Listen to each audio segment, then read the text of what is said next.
नमस्कार लोरास किचन को बहुत बहुत स्वागत। एबे अणसर घरे अच्छा प्रभु श्री जगन्नाथ तेणु बहुत भीड़ लगी थाए प्रभु अल्लाहनाथ को पाखे आखिर प्रियर भोग हूँ ए खीरी। तो चलतु डेरी नक आज ए खीरीटी तैयारी करबा।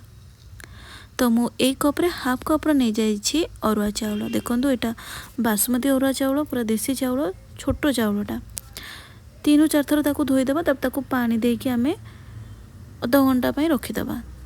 एबे आमे 2 ग्लास पानी को गरम करवा। ये मुझे 1.5 लिटर क्षीर नहीं पानी गरम होला पर से चाउलर एक्स्ट्रा पानी को बाहर करके आम एदेदेवा। पानी पूरा भलरे गरम होला पर चाउल को ऐड करवा और चाउल को भल भाव फुटिया छाड़ीदेवा। चाउल ये आमर 60% सिझी जाइथिबा निहाती दरकार। ये देखो ये आमर यहाँ हो गला। मुझे देखो चाउल केतिकी सिझी दरकार।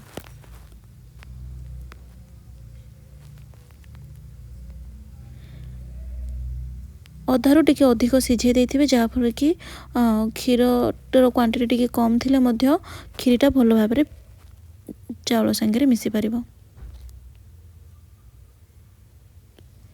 एबे आमे आकु टिके एमती मैश करनबा 3-4 मिनिट पई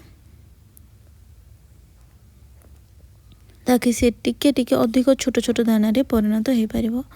तापर आमे डायरेक्ट कंचा क्षीर को ही ऐड करबा ताकि क्षीरर सबू फैट तक ए खीरी रे रहिबो। एठी मु 1.5 लिटर क्षीर नेछि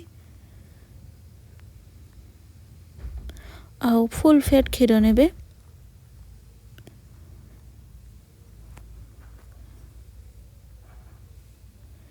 किए किए ए अणसर रे अल्लाहनाथ को दर्शन करिसेंती कमेंट करके निश्चय जणाइबे।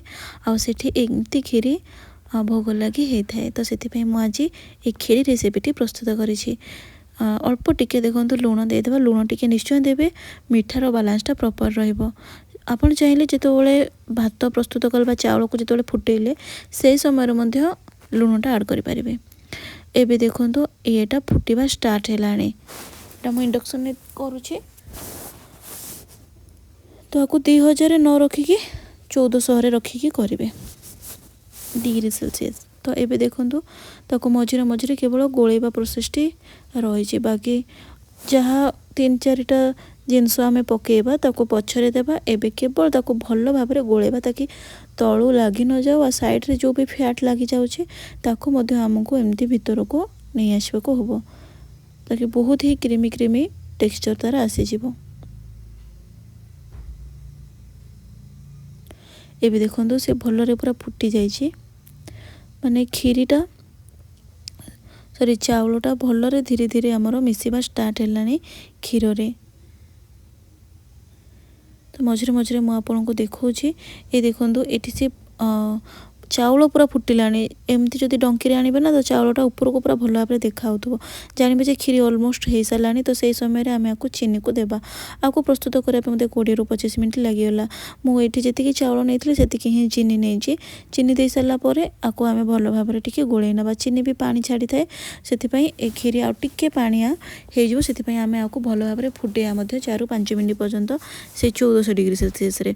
किछि काजू को मु भाजी की रखिथिले ताकु ऐड कर दोछि। जदि आपण चाहते ताले काजू को स्किप मध्य करि पारिबे। केते सहज भाव में खीरीटा देखंतु हो गला। आ एटा सतरे बहुत ही टेस्ट लगी थाए। प्रभु को पाखरे जहाँ भी भोग लगी थाए से निश्चय स्वादिष्ट होता है। जदि आपण मानको मोर वीडियोटी भल लागिबो मो चैनल को प्लीज सब्सक्राइब करनेबे। चीनी दे सारा परे आउ 4-5 मिनिट पर्यंत फुटे देबे। तापर काजू दे देबे फ्लेवर पाइका आमे सेथिरे टिके दे देबा गुजराती गुंड। ये देखंतु ये भल भाव में पूरा फुटिबा स्टार्ट हो गलानी।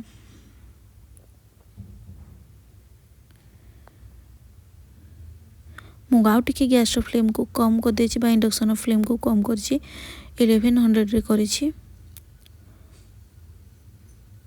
काजू देले ना काजू भी टिके सॉफ्ट हो निहाती दरकार। तो का भल भाव में आमे सब को मिक्स करनबा।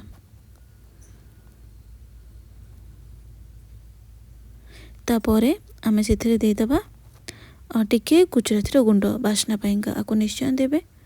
प्रभु को मध्य गुजराती गुंड गुजराती ही भारी भल लगी था गुजराती गुंड दे सारिकी सेमती 1100 आउ 2 ରୁ 3 मिनट पर्यंत फुटे दे सारिबा तापर प्रस्तुत हो आमर ये खीरीटे आपको पूरा आम ठंडा हाँपी छाड़ीदा ठंडा हो गला देखो तार कंसिस्टेंसी टी पानी रखी थे कारण से ठंडा हेले बसईज आज एति नमस्कार जय जगन्नाथ।